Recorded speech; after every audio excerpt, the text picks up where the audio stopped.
2000, my wife of 20, let's see, it would be 22 years, 24 years at the time, was diagnosed with adenocarcinoma, which is a stomach cancer. And she lived for 4 years, and it took everything that I had to keep her alive. So after she died, I closed the business. I gave my house back to the mortgage company, and I went into trucking because it gave me a job and a house. When I redid my health, my medical, I showed up that I had a movement disorder called chlorea. Now the neurologist said he couldn't say that I could or that I couldn't do my job, but being an owner of a company, you're going to go with the safe side. So I've let go of my job from Swift, and then I came back to Las Vegas, and I did a couple things with telemarketing, and then I got into driving taxi. But then they found out about my movement disorder, and it wasn't on my application, and they fired me because I lied. So after that, I haven't been able to get a job, and I am on the streets, homeless, waiting for Social Security to either put me on my wife's medical or widow's benefits or SSI. How old are you? 58. 58. So that makes it pretty tough to find a job too. If you watch an old show from C-SPAN, there's a lady called Ann Conti who did an interview with all the HR people for all the major corporations, and they're saying if they get an application and the guy or the girl's over 50 and they're not working, they throw their applications away. They don't even look at them. Jeez. So it's not just me. I mean, there's a lot of people in my boat. Back in 1975, I was working for a company. I can't even remember what the name of the company was, but it was a paging company. We just hooked up paging in factories and outside, different plants, and she was working for XL Industries down in Elkhart, Indiana, and they built a new building. We had to put paging in there, and she was my contact. And I started flirting with her, and she kind of flirted back a little bit. And we went into her office, and I seen a picture of her and this guy. I said, "Who's the guy?" And she goes, "Well, that's my husband." And I apologized. I said, I don't do that. I don't mess with, married women. I'm so sorry, I'll keep it more professional. She goes, "Well, it's not really a good marriage." I said, "But it's a marriage." And she goes, "Yes, it is." So, kind of left it there. And about 3 months later, one of their engineers tried to move the paging, and he just blew everything. So I was in Grand Rapids, which is directly north of Elkhart. I was the closest tech there. So they sent me down, and I walked in, and there was Joan. And I said, "Hi, heard one of your engineers really engineered something." And she goes, "Oh yeah." And she goes, "By the way," she goes, "I filed for divorce." And I said, "No, I didn't know that." And she goes, "I filed and moved out." And I asked her out that night. And we've been together ever since. And we had our first kid, Jennifer, and she was a little allergic to the sun. And being out here in Vegas, being born June 27th, is not a real good place to be. And my wife said, "Jenny and I are going to Michigan, and you're more than welcome to come with us." She was taking care of that kid. So we packed everything up. We sold the house and we moved to Michigan, and we bought 40 acres of land, built our own house, and So you kind of had everything at the time, huh? dude, I had a great life. Yeah. I mean, I had so many people that were jealous. I worked for my wife. I didn't own the company. I worked for her. That's why it was so hard for me to get a job. I had nobody to go to. Yeah. So,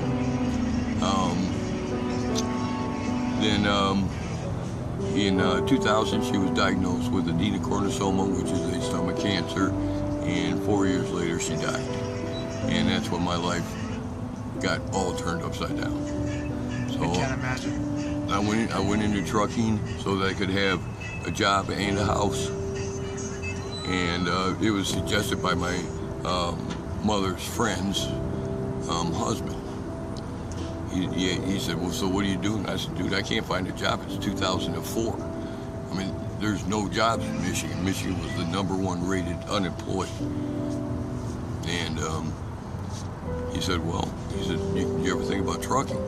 I said, no, actually, my wife did.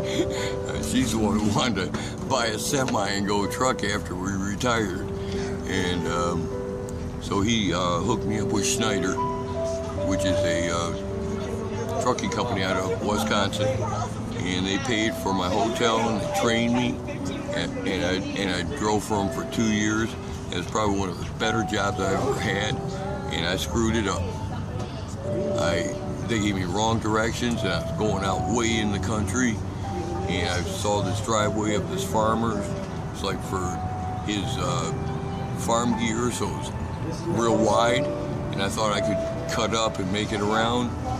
And it rained there for 4 days, and I didn't know it, and the ground was real soft. And as soon as I hit the shoulder, I got stuck. And the #1 rule in trucking is no U-turns. Now, there's not a trucker that hasn't made a U-turn, but the ones who get stuck get fired. So I got fired from that job, and then I went to work for Swift, and then I had my medical was up. So I had to go get a new medical, and they diagnosed me with chlorea, which is a movement disorder. And That's why you move a lot? dude, when I lay down, it looks like I'm doing somebody. I swear to God. They walk down there and go, oh, sorry. I was, dude, there's nobody here. You know? Yeah. I mean, it's that bad. And it just wakes me up. And Hard to sleep? dude, I haven't slept more than 3 hours in the last 2 years. But I sleep 3 hours here, 3 hours here, 3 hours here, 3 hours here. And it's never a deep sleep. I'm constantly tired. I feel like I'm 80 and I'm only 58.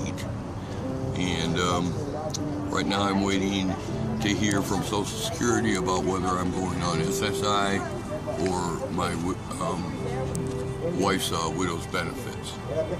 So right now I'm up in the air. How long have you been waiting to hear about that already?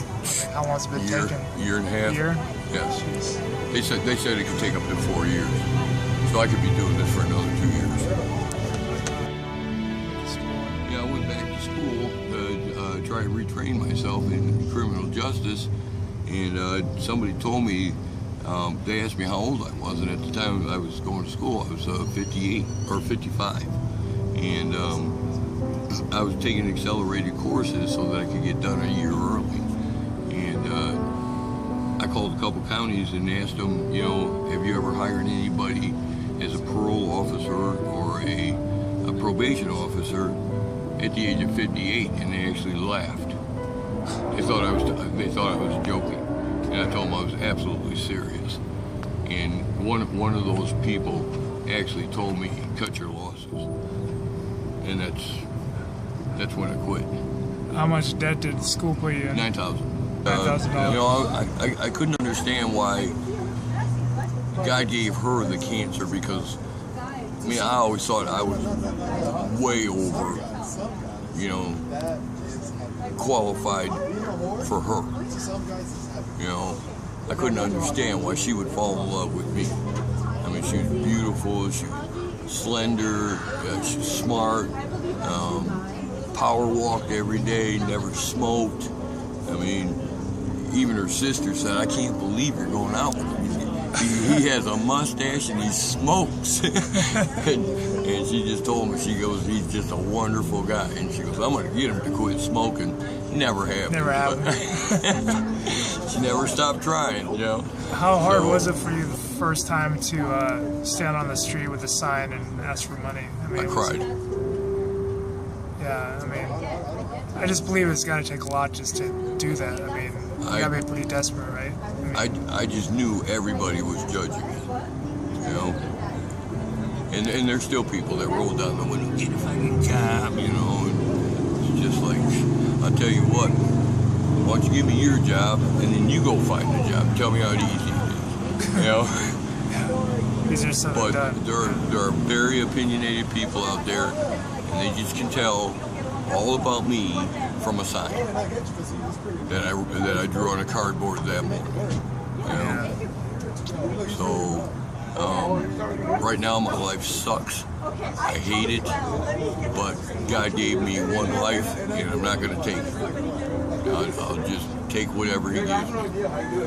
He's got to have some test for me. I don't know what it is. Not all of us are homeless because we want to be. Some of us were forced into it from circumstances that we just have no control over. So, such as my chlorea and my wife's death, I have no control over that stuff. I have no control over the fact that I'm 58 right now. And that seems to be a detriment in this country now. You know, they don't want the experience, they want the cheaper labor. So, when you see somebody on a ramp flying a sign, don't assume that they're drug addicts and alcoholics. You know, some of us are actually out there because that's the only way we can get food. Now, did you try to get into the mission? I went to the Catholic Charities for one night and woke up and everything I took in was gone. Someone stole everything from you? Yep. Yeah. Yep. I mean, they're homeless. They're you know, Just as desperate as anybody. they're as desperate as the next person, except I'm not going to lower myself to steal or hurt somebody to get something.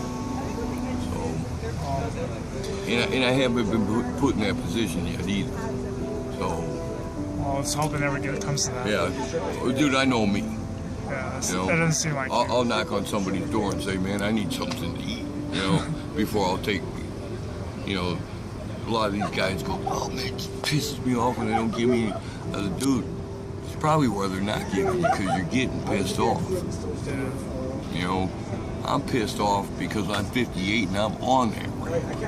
You know, I didn't lead my life like this. I had a very good life for the first 48. And, well, actually the first 44 because I was 44 when she was diagnosed. So, Then it just all fell apart. yeah. Just like that. Yeah, the first time I took a shower and got in front of a mirror, I broke down and cried. I was so skinny. Yeah. It's probably even, yeah, because I noticed the burger that we bought, you couldn't even finish it. No. Because your stomach's probably shrunk a lot, huh? Yeah. I mean, it's hard to I finish used to go through 2 of those like that. Pow, another fries, 7 Cokes, whatever. You Yeah. know. Not a big pop drinker either. But every once in a while, cold ice Coke is Yeah. really good. But I'm basically water and coffee and juice. Yeah. And the juice is only when they give it to me. So, how hard is it to get people to actually stop and give you anything? Food, money? I mean, Well, they all stop, but they just look at you. I mean, they're on a ramp yeah. or on a street. A lot of guys like streets, you know. I mean, I talk to a lot of people, and they're always like, you know, these people make a ton of money. They just spend it all on drugs or alcohol or whatever. It's not true. I mean, I've heard of guys having days where somebody gave them $100 bill. I've never gotten one. I have gotten a few 20s, a few 10s, but they're mostly ones. So even water, food, or like you said, socks will go a long way, huh? Anything, water, T-shirt or t-shirt, fruit. fruits, because you guys don't eat that good. We can't afford it. You ever price fruit? I mean, we're eating In-N-Out right now, you know? Yeah. I mean, it's not exactly healthy. But it's good. It's filling. Yeah. Yeah. But, what were you saying about trench foot? Tell me about that. Trench foot is from not being able to change your socks. And you've known people on the street who've had it. Oh yeah. Yeah. One guy had it real bad. He almost lost his foot over it. Oh man. So even someone give you a pair of socks, that'd be nice. pair of socks is like a gold mine. Everybody's like, oh my God, man, you got socks. Yeah. Because nobody will let us wash them. Yeah. It's true. You can't wash your clothes. Dude, I've got 30 pair of socks up there that are dirty. Oh man. I got them bagged up. I'm putting them on the bus and I'm taking them over to the laundromat over there. And I'm gonna wash them. Now, I'm not saying that if you give somebody $1, they're not gonna use it for drugs. I'm not gonna say that. Because a lot of them will. A lot of them will use it for alcohol. But there are a lot of them that will use it to sustain themselves. Yeah. So don't be so quick to judge. They always are. Yeah. I mean, one sign and one look and they got me figured out. They know everything about me. I'm a bum. I've probably always been a bum. You know. Yeah. It's not like you ever wanted this life, you know. No, who would, right? This is surreal to me sometimes. I wake up and I'm under the bridge and I'm just like, what happened to my house? What happened to my 40 acres, my dogs, you know? Shit, you know? So how long have you actually been homeless? Since November 20th. That's when I was fired from Frias. So recently? Oh, yeah. Oh, wow. Yeah. Oh, I'm new homeless. You're You want to new? talk some old homeless? Man, they got some horror stories for you. I don't want to go through those horror stories. Jeez. So you're 58 and you just I've been in became 3 homeless. fights since I've been homeless. With other homeless guys. Over those ramps. Yeah. They think they own them. You're in their territory. They're in their territory. And they got to get their money. And Yeah. I'm kind of pig-headed, and I said, no, I got to get my money. And it was on. So, yeah, I won 2 and lost 1. So, you know. You said you used to box, right? Oh, yeah. Yeah, they didn't know that, though. Who'd you spar? Tommy Hearns. Tommy Ernst. Yep. You never got knocked out by I him. was the only guy who never got knocked down from Tommy Hearns. That's cool. Yep. And I actually got a $5 tip out of the car from Mike Tyson. Really? He is actually a really good dude. He lives here. He Yeah, drives I know. around Yeah. and helps the homeless. Does he really? I swear to God. Now, he has an entourage. Yeah. He doesn't drive, but he shells out the money. You know, the window went down, $5 came back, and I bent down, thank you, and I just happened to look across.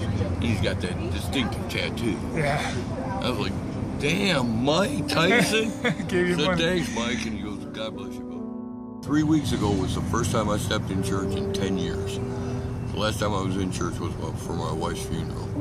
I was so pissed at God, you know, there was no way that you're going to tell me this loving God just took my wife. He's not a loving God, you know. And for 10 years, I wouldn't even talk about the church. So what made you go back? Ellen, Huh? this lady Ellen. It hasn't been so far since you've been going back. I mean, has it helped? It's actually very good. Yeah. I'm starting to get my belief back, and they kind of put it in perspective for me. It's just life. Yeah, we gotta find a purpose through our suffering. Yeah. It's just life. There's no guarantees. There's no guarantees you're not going to walk out there and get hit by a car. You don't live your life like you're going to walk out there and get hit by a car. Yeah. It happens to people all the time. You know, how do you explain a 16-year-old getting smacked by a drunk driver when all she was doing was driving her car? Yeah. You know, it's just life. Hey everyone, thanks for watching this interview with Alan. I just ask that you guys share it. I really appreciate that. If you want to help me change Alan's life and get him off the street, just click on the link below to go to GoFundMe.com. Anything you can give would be really appreciated. I've gotten to know Alan since I've been doing this, and I'm proud to be able to call him my friend now. You know, he's a really good guy. He's not an alcoholic. He's not a drug addict. He just had some things happen in his life that got him down, and he just wound up on the street. I'm also trying to help Alan track down his daughters. They kind of had a falling out after his wife died, and he hasn't been in contact with them for like 10 years. And you know, he even know where they are. He doesn't know how to find them, and they don't know that he's homeless, and they probably don't even know if he's alive. One's name is Jennifer Marie St. Martin. The other one's name is Mallory Jodway. They're probably in their about mid to late 30s. I do know that Jennifer lives in Michigan somewhere. Other than that, I haven't been able to find any information on them. They don't have any social media accounts, and all the phone numbers listed for them either don't work or they're the wrong numbers. So, Jennifer and Mallory, if you're watching this video, your father needs you and he misses you and he'd like to connect with you again. And if anybody out there happens to know them or knows how I could track them down, please write me so I could connect them with Alan. But again, thank you for checking out my video blog and this interview. Just stay tuned. I will be posting the other interviews really soon. All right, thank you. God bless.